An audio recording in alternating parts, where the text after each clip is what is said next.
Umpisahan nga natin itong chapter 1070 sa cover page. Kung sa last chapter nga nakita natin yung dating barko ng Mads, ngayon nga ni-reveal na itong mga miyembro nila. Si Vegapunk nga ang nasa gitna. Katabi naman niya sila Vince Smoke Judge at Cesar the Clown. Sa gilid naman nila si Queen. At meron ngang karakter na babae na nakatalikod. So pag-uusapan natin mamaya kung sino siya. Anyway, nag-umpisa nga itong chapter 1070 sa patuloy na paglalaban nila Luffy at Lucci. Kung sa last chapter nga nakita nating matagumpay na naatake ni Lucci itong si Sentomaru, ngayon nga nanghihingi ng tawad itong si Luffy. Dahil hindi nga daw niya sinasadyang na-distract itong si Sentomaru. Pero sinabi nga lang ni Sentomaru na hindi daw yun kasalanan ni Luffy. Dahil nagawa naman daw niyang masalag yung atake ni Lucci. Kaso nga lang hindi daw talaga niya kinaya. Sa sumunod na panel naman ginastify nga ni Lucci itong ginawa niya kay Sentomaru. Sinabi nga niya na inatake niya itong si Sentomaru para sila na ang makakontrol sa mga Seraphim.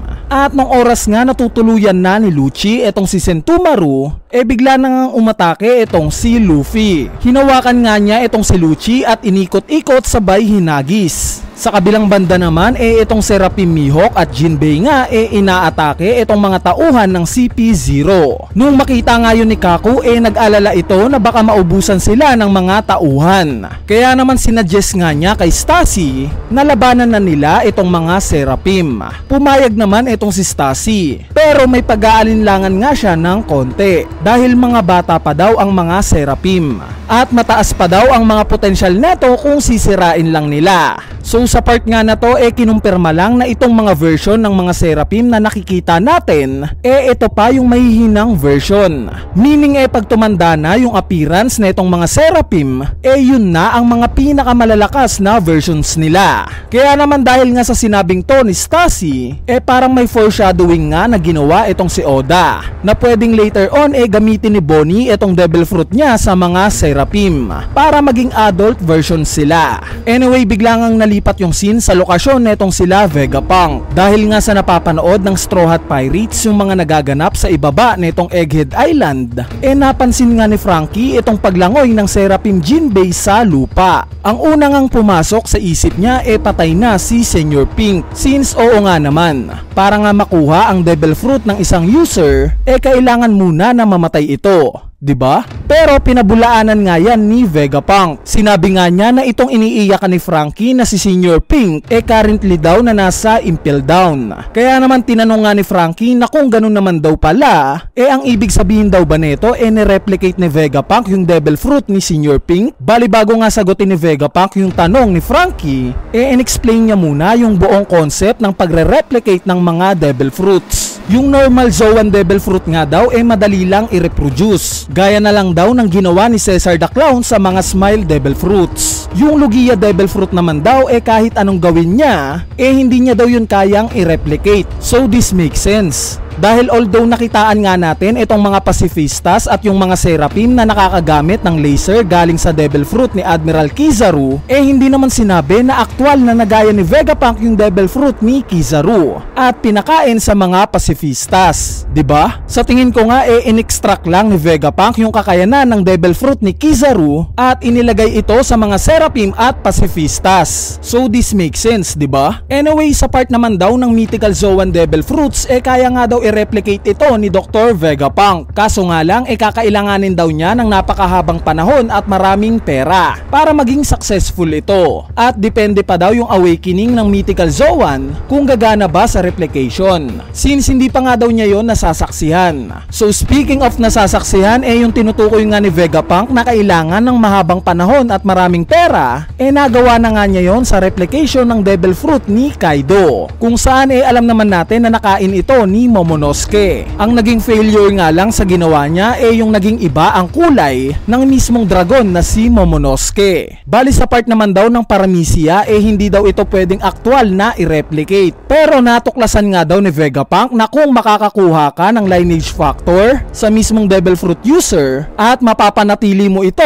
pwede daw itong gamitin para ma-recreate yung mismong powers ng devil fruit. At ganito nga daw ang ginawa niya sa mga Seraphim. Yung kulay green na dugo nga daw na dumadaloy sa mga Seraphim may lineage factor daw ng mismong mga Paramecia users. Kaya nga makikita natin itong Seraphim Hancock na kaya ring gumamit ng Mero Mero no Mi, same as Seraphim Kuma, kung saan kaya naman niyang gumamit ng Nikyo Nikyo no Mi. Nung marinig nga ng buong Straw Hat Pirates itong paliwanag ni Vegapunk, iba-iba nga ang naging reaksyon nila. Itong si Usopp nga natakot dahil mukhang itong mga Seraphim nga daw malalakas at mahirap pigilan.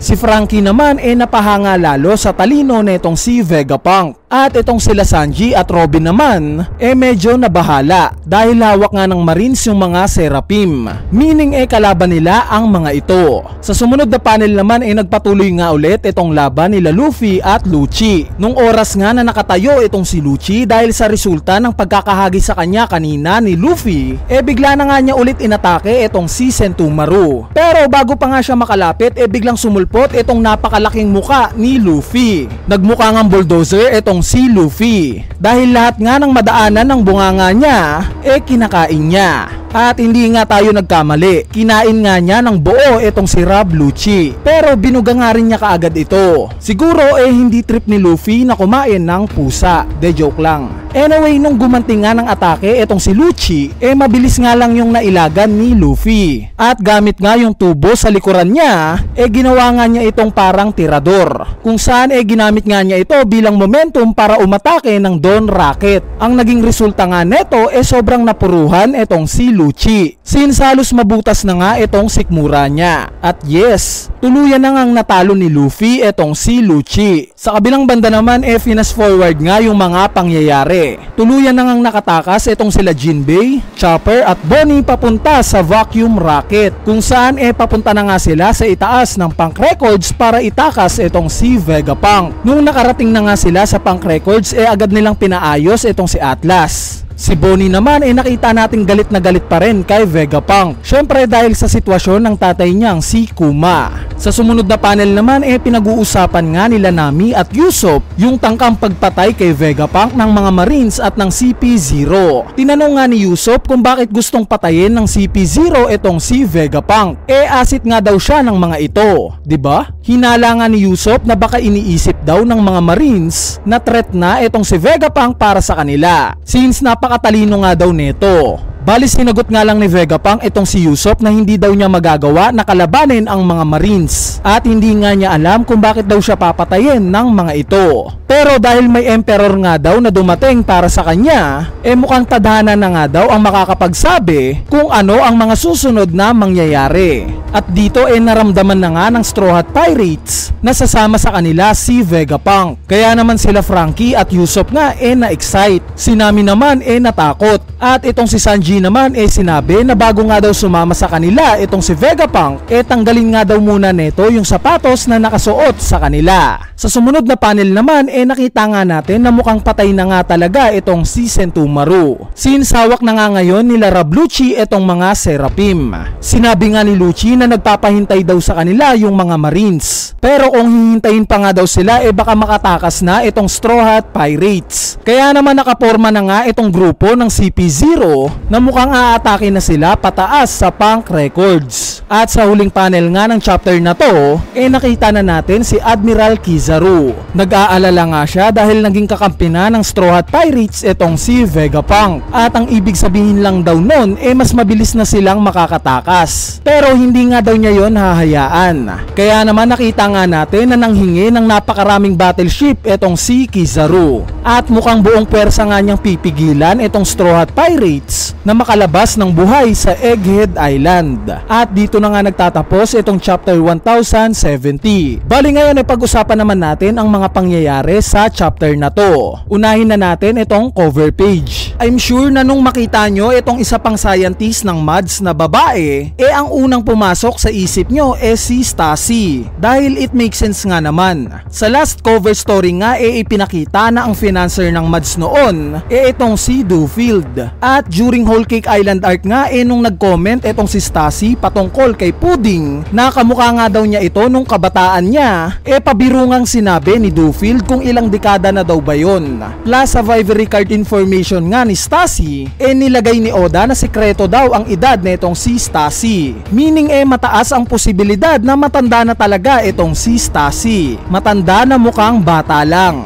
At ang isang ebidensya pa nga na magpapatibay na si Stassi nga itong dating miyembro ng MUDs, kung matatandaan nyo nga in chapter 1067, maraming ang alam itong si Stassi patungkol sa Egghead Island. In fact, kinumpirma pa nga niya na nakapunta na siya noon dito. Bukod pa nga dyan, kilala nga rin daw niya itong si Vegapunk. Kaya naman mataas nga ang posibilidad na itong lihim na miyembro ng MUDs na babae, itong si Stassi. Sa part naman ng Devil Fruit explanation ni Vegapunk, tinalakay na nga natin ito sa spoiler video natin. Kaya naman sa mga hindi pa nakakapanood ng spoiler video natin, I suggest na panoorin nyo na. Dahil interesting topic nga yung patungkol sa replication ng mga Devil Fruits. Anyway, itong part naman ng naging paglalaban nila Luffy at Lucci, although maikli nga lang yung naging palitan nila, sobrang satisfied pa nga rin ako doon. Dahil pinamalas nga ni Luffy kung gaano nakalayo yung lakas niya kesa kay Lucci. At isa pa, may mga bagong teknik nga rin na ipinakita sa atin si Luffy na talagang hindi pa natin nasasaksihan sa ibang anime. Diba? Bali sa part naman ng panel kung saan nakita nating galit na galit itong si Bonnie na gusto niyang iparestore kay Vegapunk yung tatay niyang si Kuma, sa tingin ko nga na sa susunod na chapters, masasagot na kung saan nga ba pumunta itong si Kuma. At malamang may part pa nga rin kay Kuma na normal, since ito nga yung magpapahupa sa galit ni Bonnie. At syempre ayaw naman nating may nag-aaway habang papatakas sila sa Egghead Island,